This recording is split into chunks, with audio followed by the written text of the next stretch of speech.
Assalamu alaikum rahmatullahi wa barakatuh, everyone. So, I was thinking today as I was eating some chocolate ice cream and some mint chip ice cream and with a banana in it.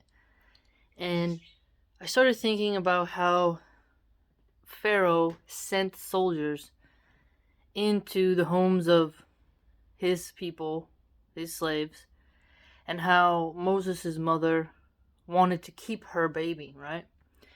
And how that feeling of hers to keep her child alive showed how brave she was, because she could have been caught at any minute and she could have been punished for it. Plenty of women were in their homes. Soldiers kicked down the door, took babies from their mothers. I mean, the cries of the women being heard throughout the land would show you how valuable children were back then. And so I was just thinking about how today, think about how sick the secular liberal atheist feminists are today. Instead of sending soldiers into women's homes to take away their babies, instead they go into the mind of the women to get them to do it themselves. So what I mean by that is, think about how they use the internet. They use the college system in particular, the college system that hires mostly Democrat teachers. You can look at the data on that, and gets these women to turn against their womb and to value a piece of paper that says you're a special person, aka a diploma, and a job title, and their boss's pleasure over, profits, over their own child, over their own fertility. And that is just a very sophisticated weapon, right? It is a weapon. Feminism is a weapon. It's a weapon against children. And I was also looking at some data. The podcast of the Lotus Eaters had a video titled "Abortion is Not Healthcare." And they went into the data about how many women abort their children and what are the causes. And the main reason is inconvenience, emotionally not ready, and the literal lowest percentage was incest and, the R word. And so that means most of the abortions were elective, right? The women chose it. Same went for late-term abortions. And the older the child gets, the more human it is. And I thought to myself, feminists claim to be the champions of women, yet they're like a virus that gets inside the mind of women to make them fear motherhood, to resent being pregnant, to grasp to their beauty, to cling to vanity, to think that being a sex object and being a money grubber is better than being a stay-at-home mother who's pregnant with other kids running around playing, having a great old time. And I thought, how clever the devil is, truly, because he was able to convince women to turn against their own wombs. Sure, women probably did that in the past, but not on such a grand scale, because they didn't have the constant waves of propaganda. Institutionalized propaganda is my point. And I had a professor once. She was a liberal Democrat. She liked Nancy Pelosi. I really hate her till this day. I think she's a scumbag. And she lied and said late-term abortions don't happen. And the more you research it, the more you find out it does. And how these liberal professors will lie to you in your face in class. When you call them that they're wrong, they call you the one wrong in front of the class. And how these feminists, these libtards, they will lie to get whatever they want. I don't know if you've seen it, but recently there's been a lot of memes about Anna Kasparian from the Young Turks, TYT, screaming about who will take care of the children. Her voice screaming is like nails on a chalkboard, but she was just raving and ranting like an evil barren witch about who's going to take care of the kids, and it seemed unfathomable to her that a mother would stay home and take care of the children. It's really strange to me how she was incapable of seeing the value of gender roles in that moment. For a woman to say, let me put down my suitcase of work, let me tend to my child instead of my education and work, let me find an alternative route for some years to come and be with my little one and accept the trials of poverty. She just couldn't imagine that. And interestingly, in the podcast of the Lotus Eaters, the average income, they said, of a person who gets abortion is, they make over $40,000 a year. Okay? That's just the woman. And so if they have a man, they're probably making a decent amount. And that those who make less than $11,000 kept their babies more often than those with more money. And so if you look at the data, it is strange that the women do have a reasonable amount of money. They have the ability to say, I can put college off for a while, but they don't appreciate their fertility. They reject it. They don't want to have a child who will love them more than anything in this world. And when you meet some of these feminists who still have their looks, and you hear them interviewed, and they've had there was one chick, I'm not going to name the channel because constantly these feminists are dressed like you pay them money for stuff. Let's put it that way. And they say I had 3 abortions, I'm just not ready to be a mom yet. And then they're drinking alcohol on the boardwalk.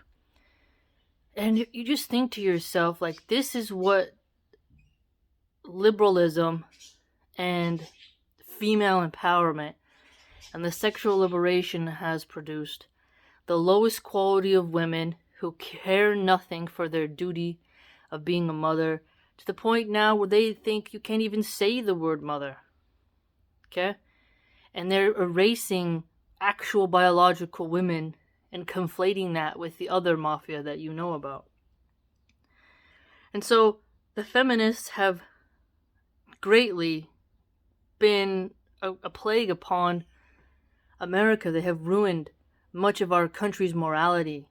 And in the past, sure, they wanted to be able to work, they wanted to be able to vote, and then look how they voted, more emotional, more catty. I think only really good women should be able to vote who can pass certain cognitive tests.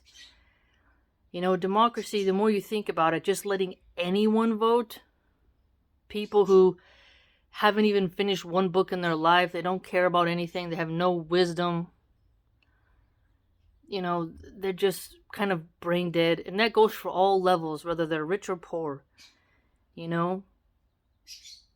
There's some poor people who are pretty savvy in politics and some wealthy people who are just brain dead. It's just quite sad. Just quite sad. And so when I was just thinking about how the data is on these women who do this, and how the baby develops, how they wiggle their little eyes, little toes, and how these cold, money-grubbing, Satan-serving abortionists feel nothing as they cash in on the corpse of other humans. Think about it. What has America given to the world in terms of unleashing this sort of evil consciousness? Something that is just so dark, where women will do the work of Satan themselves, and they'll think they're more high value, right? They'll think that they have more to offer, that they are better. People were talking about how divorced women are a red flag. I disagreed with that, but I do wonder how those same men would feel if someone like me said that if you've had an abortion, that's a red flag, and if you've had more than 2, that's a bag of red flags. And I really think it's time that we had more just religious Orthodox teachers and more religious Orthodox leaders. And it really disappoints me how so few women who are Muslim are online talking about motherhood. I don't know any other YouTubers. I don't know them. I have recommended the Niqabi Diaries, the Scottish Reaver Teacher, but I only know those two. And I mean, like, those two ladies are real Muslims. I'm not talking like girls who have their hair out, like a certain Instagram influencer I saw where you're like, you're not even Muslim. Sorry, I shouldn't say that. Okay, forgive me. They may believe in Allah and testify that Muhammad, peace be upon him, is the slave of Allah and the final messenger, and they may believe in the last day. But what I mean is that they won't do the basics of just cover your hair. Just cover your hair, okay? Your iman shows based on, what you do according to the rules. And all of us are supposed to try every day to become more and more orthodox. Because I think the more orthodox you are, the more real you are. So that's what I mean. I'm not trying to do takfir on anybody. I'm not qualified to do that. But I got a little bit angry because I feel like we need more Muslim sisters writing blogs, articles. They could do a YouTube channel.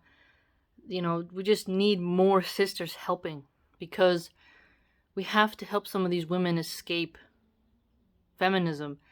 And when you have these ex-Muslims who are championing feminism and they refuse to see the dark side of what has risen from that philosophy, from that ideology, that movement, that cancer, and they specifically target Muslim girls, you begin to see how the Ummah has very, very vulnerable weak spots. Very vulnerable weak spots. And when I had somebody who was being quite belligerent with me on Instagram, I was trying to tell them that the niqab is not just a symbol of oppression. The woman was completely insane. She was just insulting and she was just absurd. And I tried to recommend to her on some of the final things I said to her. I kept my patience, was not easy for me. But she was swearing, she was just belligerent. And I just said, check out the Scottish Reaver Teacher and the Niqabi Diaries if you'd like to know more information on women who are not oppressed like the cliche thing you've seen on Fox News and Vice News, and who choose to wear it, who love to wear it because Allah has commanded us to do so, and they do it because they want to please Allah. And not every woman wants to be a sex object and to parade themselves as masturbation material for men. Some women choose a more pious route, and they are honorable for that. So I only knew 2 channels to recommend. And that kind of broke my heart, because I could name way more brothers' channels, right? But for sisters, I couldn't think of anything. It really hurt my heart, and that's made me think, how many of these brothers have very good wives, right? Yeah, you don't want her face online or her even in a niqab, okay, but she could at least do like a voice and just have a view of the ocean on YouTube. You know what I mean? Something. Or an article. She could start a blog. You know what I'm saying? There's so many ways, right? To do it in a halal way where the husband can feel safe and his gira is not feeling tested. So I really hope that more sisters will rise to this challenge, because the more pro-mother I become, I really am starting to change even more so with this deep conviction to help women see that children are not this cancer and curse. I start to get pushback from even Muslim women who are like, you idealize and, blah, blah, blah. Like they have no children themselves, they admit, which is kind of freaky.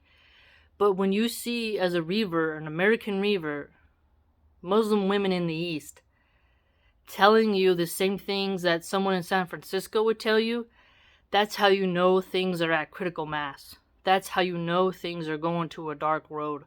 Because you're like, you're a Muslim and you're arguing like a feminist woke-tard, in the Bay Area. What is going on? And that's when you realize men have a lot of responsibility. But when I recommend men's channels, they don't talk about pro-motherhood stuff. They don't even talk about fatherhood stuff. I I can't name one video I've seen on YouTube by a Muslim da'i, a dude, who has talked about the benefits of fatherhood and the duties thereof for at least an hour. I can't think of it. If you can tell me a title of a video, go ahead. I mean, the only person talking about masculinity is Gabriel Romani, right? So I was just looking at the landscape, like, you try to talk to these crazy feminists to de-brainwash them, or at least get them to see the other opinion. And if I link them to a man in Islam, they're going to be like, of course you're going to tell me, of course your man's going to say this. What does he know about being a mom? He can't breastfeed. So it's like, it doesn't work as well. But if we had more Muslim women, sisters and such, helping and making content, this would be very beneficial. You know, at least the nuns in Italy, you know, in the 13th century, the 12th century, they went to the orphanages and they walked among the streets and they wore their traditional clothing, and you gotta have mad respect for that. But how many sisters today of Islam are doing that kind of stuff? I know we have to do our 5 prayers and life is really busy. But if you carve out a piece of that time, instead of watching makeup tutorials, 1700 cat videos, the Kardashians, whatever nonsense that tempts some sisters away from better things, maybe just do like a quick 10-minute video or a tiny article. Something, right? I mean, even some sisters got mad skills in making baby blankets. Make some baby blankets to sell on Etsy or on Weebly. Make your own website. Something, you know? I wish I had like a whole group of sisters who were as down and ready as I was. I hope to lead that change. And I hope to inspire more women to have children and to not let the not the niqabis, because I never met a niqabi feminist, but hijabi feminists who are telling women that if being in the kitchen is less than. If you don't have 3 PhDs and $80,000 in debt to Wells Fargo or Chase Bank or Bank of America, you're nothing. You know, they don't give solutions, they just give debt, right? They think education only comes from Berkeley. You know, that's going to cause a problem in how reality works, right? When we have a huge gap in people, and when you know that the liberal atheists want to depopulate, right? Yet they make regulations so you can't grow your own food, so you can't have a chicken coop, so you can't have as many cattle as you want. They raise the price of land so you can't have a farm, right? They put in all these roadblocks for food production and then convince you that there isn't enough food on earth for people, so we have to encourage abortion and decrease heterosexuality and get people to just look at porn and not actually engage in intercourse, and to put off, reproduction in favor of materialism. Then you begin to see how they're just a bunch of liars. And so there is resources out there. There is better ways of living. And there's plenty of ways to survive while also having children. And I'm telling you, sisters, after 30, you're going to start aging. I don't care how much plastic surgery you have or how you watch these photoshopped, heavily edited videos of women who look like they aren't their age. You aren't going to be able to afford that kind of plastic surgery upkeep, because it's an upkeep. You have to get it like every 2 years. Tummy tucks, you have to get constantly injected, and then they get addicted to pain pills, because the pain pills they have to constantly take to recover from surgeries. They become addicts and such, which causes mental health issues, which is not healthy for you sustainably. And so you're going to have plenty of free time when your beauty fades to study all the time when your children are grown and they have their own families. It's going to be a long road to your death. From 50 to 90, if you live. That's a lot of years. Not being a sex object, not being sexy, not being able to use your beauty to persuade men of your importance. And you're going to have to find a different purpose in life. And you'll have plenty of time to study and flex your brain and hopefully use that to educate your grandchildren, right? So think about it and how you can help motherhood excel, and how brothers can help talk about fatherhood. Because feminists attack fatherhood, and they're attacking what it means to be a mother, and they're rejecting fertility, and they're only causing corruption, and they censor their opponents, and this is causing us to have a harder foothold.